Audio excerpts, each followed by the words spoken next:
Terpantas, terkini dan sahih. Bila-bila masa, di mana jua. Berita di jari. Subscribe YouTube Buletin TV3. Buletin 1.30 20 Januari bersama saya Izrina Amir Hamzah. Tajuk utama tengah hari ini. 5 pihak berminat beli Malaysia Airlines. Juga 4,000 murid terpilih nikmati program sarapan pagi fasa pertama.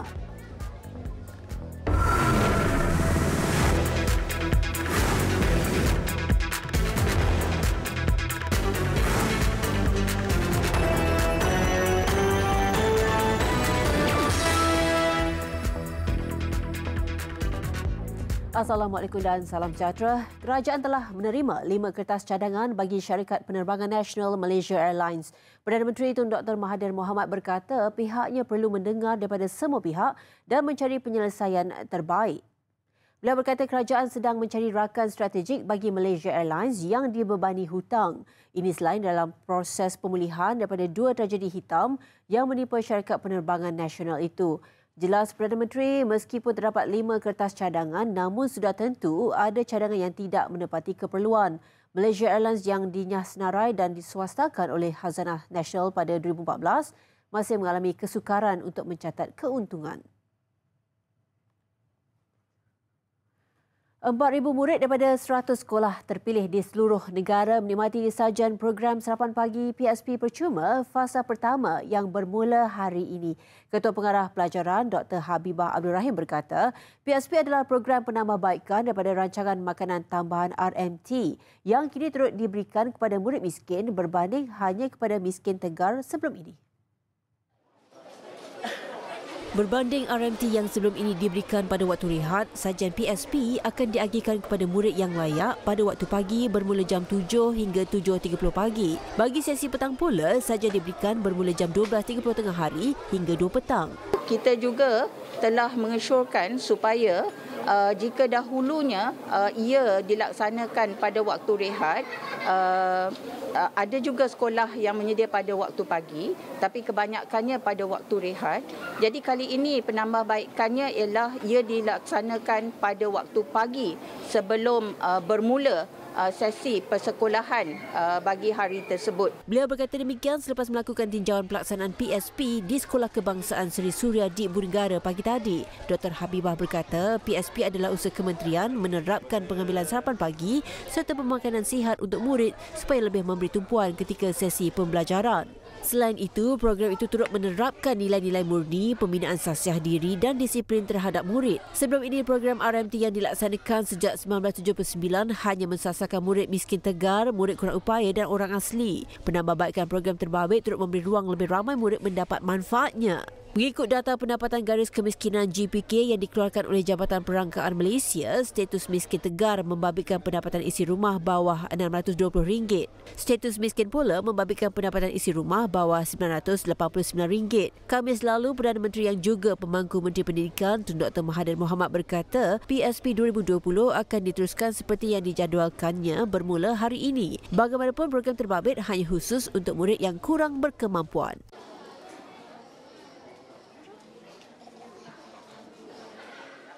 Sementara itu, murid yang terpilih menerima PSP sangat teruja. Malah ada yang datang lebih awal ke sekolah untuk bersarapan sebelum sesi pembelajaran bermula. Kat rumah tak sempat sarapan, jadi sarapan kat sini. Kenapa tak sempat? Nak cepat. Saya gembira dapat makan RMT ni. Memulakan sesi persekolahan dengan sarapan juga dapat memberi tenaga serta membantu murid memberi tumpuan. Kalau kat rumah mak tak sempat kan nak masak, lepas tu jadi kita makan kat sekolah je lah. Sebab sekolah ada buat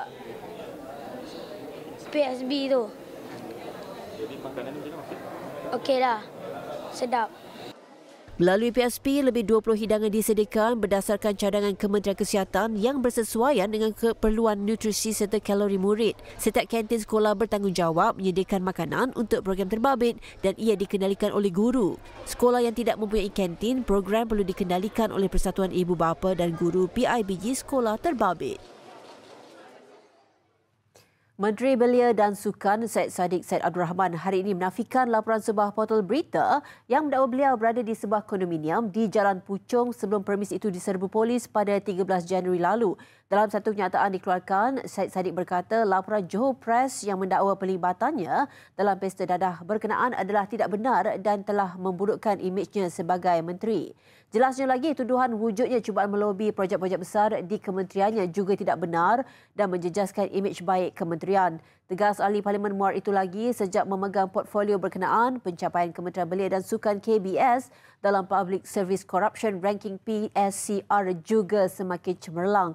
KBS juga telah berjaya memperbaiki tangga PSCR dari 8 kementerian paling berisiko rasuah kepada tangga 16 paling kurang risiko rasuah dan salah laku. Satu laporan polis akan dibuat berhubung laporan berkenaan. Tegasnya, tindakan undang-undang juga akan diambil terhadap sesiapa sahaja yang menyebarkan berita tidak benar, terutamanya berkaitan integriti. Dalam serbuan awal pagi itu, polis menahan 17 individu termasuk seorang ahli Dewan Undangan Negeri Adun di Selangor. 6 daripadanya dilaporkan disahkan positif dadah.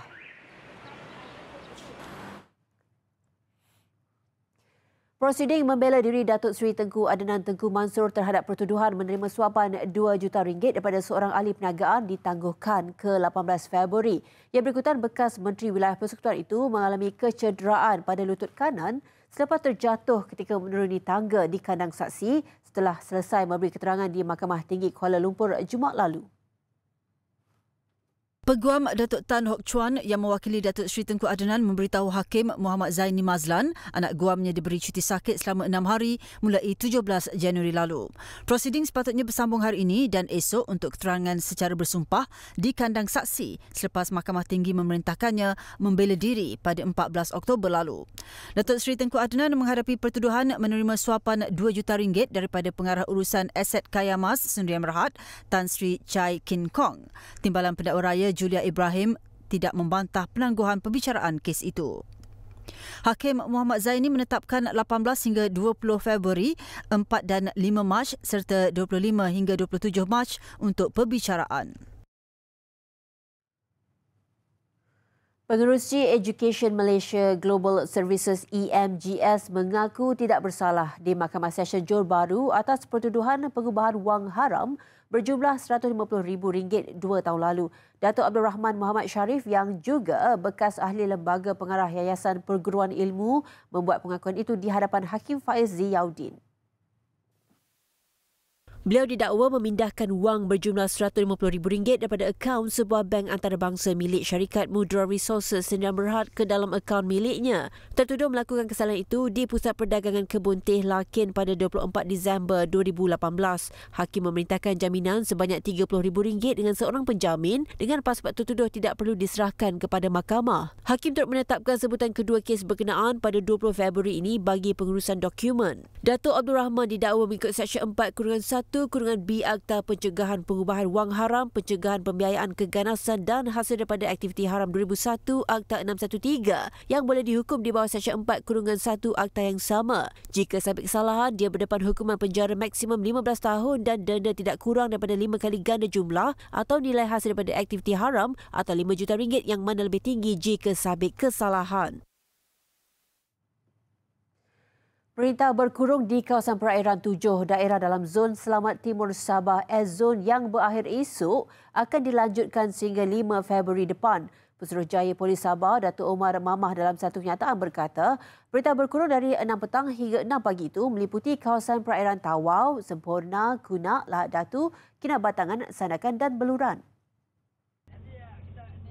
Tambah Datuk Omar, dengan berkuat kuasanya perintah berkurung itu, orang ramai yang tinggal di kawasan terbabit dikehendaki berada di dalam rumah dan orang lain tidak dibenarkan masuk atau berada di kawasan diisytiharkan dalam tempoh yang ditetapkan itu. Tegasnya, perintah berkurung diteruskan bagi memastikan kawasan perairan berkenaan tidak diceroboh oleh pengganas yang mengancam keselamatan penyelidik menjalankan pendidikan dan pelancong asing melawat Pulau Peranginan. Ia juga bagi menjamin keselamatan dan kesejahteraan rakyat Sabah yang menjadi pengguna perairan berkenaan. Selain itu, katanya perintah berkurung itu juga akan memudahkan penguatkuasaan dan pemantauan terhadap pergerakan bot serta menimbulkan rasa selamat serta yakin kepada pengusaha chalet dan nelayan dengan kehadiran pasukan keselamatan.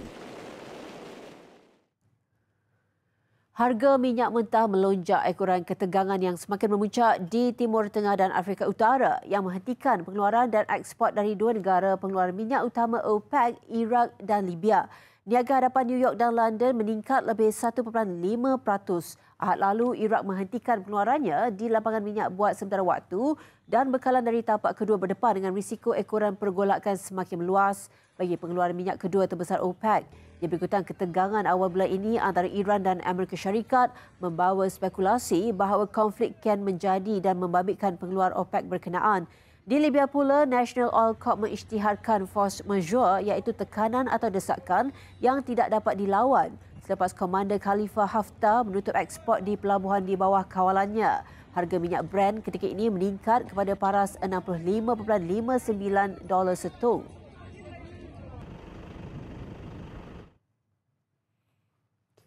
Persatuan Ejen-Ejen Pelancongan dan Pengembaraan Malaysia MATA optimis mencapai sasaran 4 juta pelancong dari China ke negara ini sempena Tahun Melawat Malaysia 2020 yang bersandarkan kepada langkah pengecualian visa 15 hari kepada pelancong China dan India mulai awal tahun lalu. Our e-entry visitors from China, they able to come into Malaysia. Tak payah tunggu lama on the short notice, impromptu they can come to Malaysia. So this e-entry yang telah di-extended oleh PM Tun Mahathir is very good. Beliau berkata demikian pada program promosi kebudayaan dan pelancongan China Malaysia di Ibu Negara semalam. Jelasnya, inisiatif pengecualian visa berkenaan akan menjadikan Malaysia lebih kompetitif dalam persaingan menarik kehadiran pelancong dari negara itu berbanding kehadiran 3.2 juta pelancong China pada tahun lalu. Ke arah merealisasikan hasrat itu juga, promosi eko-pelancongan diperhebat dengan tawaran menikmati keindahan alam semula jadi di kawasan luar bandar.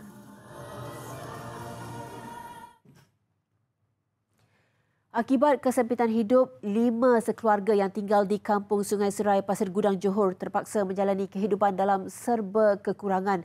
Muhammad Fazli Muhammad Zain dan isteri Siti Nur Hafizah Abdul Rahman serta 4 anak berusia antara 10 bulan hingga 15 tahun hanya bergantung hidup dengan air perigi dan api pelita. Kesukaran hidup kian menghimpit apabila bot milik Muhammad Fazli yang mencari rezeki sebagai nelayan dicuri orang kira-kira 2 tahun lalu. Namun nasib keluarga itu mendapat perhatian sukarelawan Pasir Gudang dan Johor Truck 4x4 yang menghulurkan sumbangan bernilai RM5,000 kepada keluarga ini. Rasa gembira, rasa macam-macam rasa. Tak boleh nak cakap lah. Berterima kasih banyak-banyak lah. Banyak yang dah bantu ni apa kan. Memang kata bersyukur sangatlah. Muhammad Fazli mengakui sumbangan daripada pelbagai pihak itu sekurang-kurangnya dapat mengurangkan bebanan keluarganya. Sementara itu, Wakil Sukarelawan Pasir Gudang Nurul Ain Zakaria berkata pihaknya dan Johor Truck 4x4 menyampaikan sumbangan seperti peralatan tenaga solar, wang tunai dan barangan keperluan asas. Sebenarnya benda ni dah viral daripada cikgu sekolah kebangsaan Kongkong. So bila dah viral, kita siasat dulu. Okay, macam kami volunteer Pasir Gudang, kita akan siasat dulu betul ke tak. Okay, so bila kita dah siasat, kita datang visit. Lepas tu dengan, jadi saya ada NGO lain. So NGO lain pun datang, so memang nampak, memang betul lah. So kita datang visit pada hari Rabu, yang kita dah decide, dapat kerjasama dengan Johor Truck. So kita akan buat as a planning lah. Actually NGO lain sebelum ni datang just sumbangan lah. So kita ambil part yang diorang agak susah nak membantu lah. Wakil Johor Truck 4x4 Zainuddin Abu Bakar berharap sumbangan itu dapat membantu keluarga Muhammad Fazli untuk meneruskan kehidupan. Bantulah pada mereka-mereka yang tak mampu. Sebelum ini saya mendapat maklumat daripada NGO hanya sekadar gambar dan video. Tetapi hari ini saya lihat sendirilah dengan keadaan dia yang sebegini daif. Berserba-serbi memang kekurangan. Kita campur-campur. Kita lebih pada asas. Kita lebih pada barang-barang asas. Lebih 50 pembeli projek perumahan residensi Jaya Seri Kembangan menuntut Kerajaan Negeri Selangor menyelesaikan kemelut dihadapi mereka dengan pihak pemaju. Projek di bawah Kerajaan Negeri itu yang sepatutnya siap tahun depan masih belum dibangunkan dan kawasan tapak projeknya terbiar. Projek perumahan Residensi Jaya mula dijual pada tahun 2018 dengan harga jualan RM250,000 seunit. Rata-rata pembeli mendakwa mereka sudah membayar wang pendahuluan sebanyak 10% kepada pemaju. Namun pemaju yang beralamat di Taman Juara Jaya Ceras itu dikatakan sudah pun diisytiharkan muflis oleh mahkamah. Yang kami tekilan dia lepas tangan cara macam itulah. Pihak KPKT pun patutnya memberi kerjasama yang boleh memberi pembeli lega lah apabila kita dalam meeting. Tapi cuma yang dia boleh cakap sekarang ni tunggu pihak GT jual dulu tanah ni baru boleh menyelesaikan masalah. Geram jugalah. Kita kalau macam mana nak cakap, kita beli rumah pertama, so dengan sangguku kerajaan Selangor, so kita memang beranggapan kita dapatlah rumah tu siap kan. Tapi itulah sekarang ni jadi macam ni pula. Pemaju dah bankrupt tapi still dia ambil duit lagi yang bais baru. Dia dah bankrupt bulan 11 tapi at the same time masa tu pun dia still lagi ambil free ke orang. Shock loh boleh macam ini sebab kita kan yakin sebab ni under rumah Selangor. So kita yakin yang ini akan smoothly because dalam website itu dia ada jamin completion satu tarikh yang bila akan complete projek ini. Bila tarikh itu? 2021. End of 2021 I think. Yeah. Ahli Dewan Undangan Negeri Balakong Wong Siu Ki turun padang untuk mendengar masalah yang dihadapi oleh pembeli projek perumahan terbabit.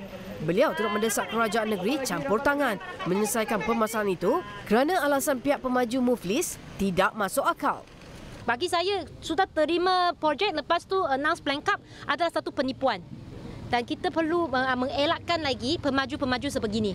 Memang ada ramai pemaju yang dia baru ditubuhkan, dapat projek, dapat duit, deposit mungkin dia bina, ada yang bina 50%, 70%, ada juga yang bina sudah 90% terbengkalai. Stop. Dia dapatkan duit semua, dia lepas tangan.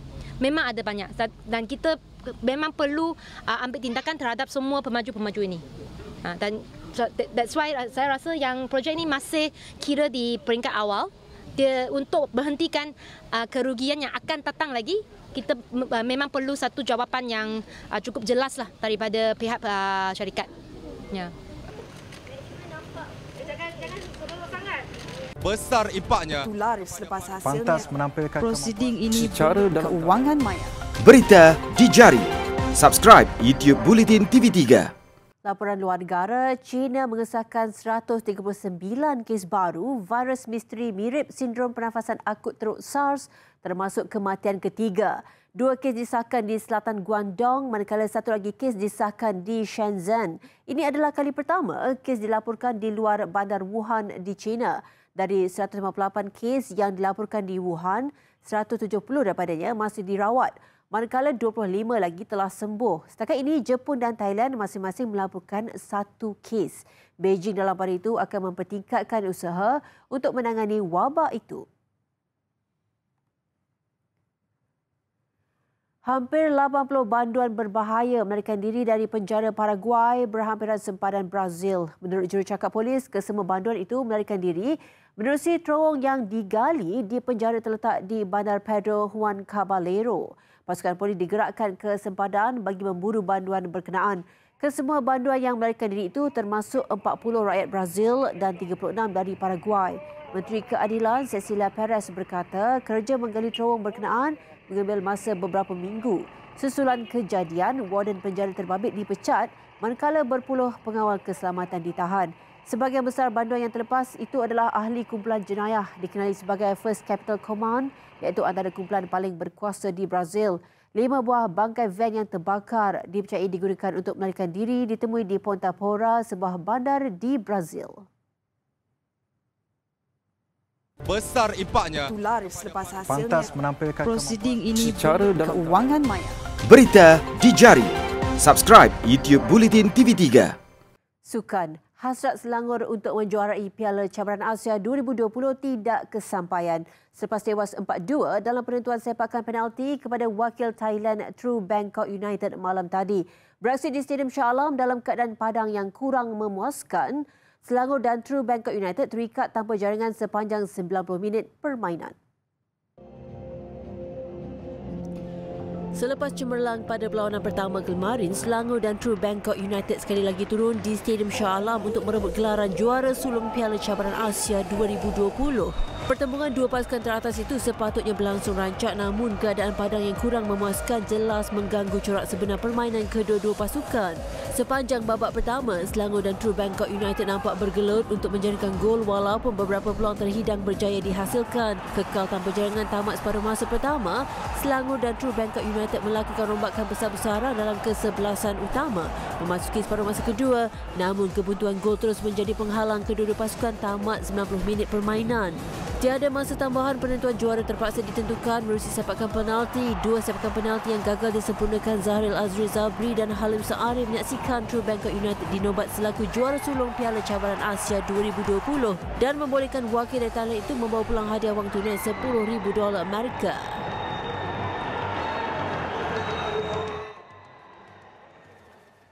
Beralih ke perkembangan bola sepak Liga Perdana Inggeris, pastinya awal pagi tadi perlawanan yang dinantikan seluruh peminat kedua-dua pasukan pertemuan Liverpool menentang Manchester United. Namun tuah lebih memihak Liverpool di laman sendiri apabila melakar kemenangan 2-0.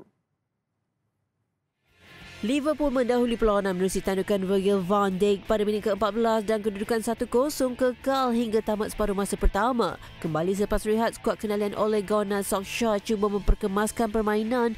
Bagaimanapun jentera serangan The Red Devils masih gagal mencipta jaringan. Dan menuju lewat permainan, penyerang kelahiran Mesir Mohamed Salah berjaya menambah satu lagi jaringan buat skuad The Reds sekaligus gol pertamanya berdepan Manchester United. 3 mata berharga yang diraih menjadikan juara Eropah itu kini 16 mata meninggalkan pasukan di tangga kedua Manchester City dengan berkelebihan satu perlawanan berbanding skuad Pep Guardiola. Buletin 1.30 sampai di sini. Sebelum berpisah, kami tinggalkan anda dengan pembuatan kopi oleh pelarian Syria yang menjadi tradisi baru di Kurdish Iraq. Saya Izrina Amir Hamzah. Salam hormat dan Assalamualaikum.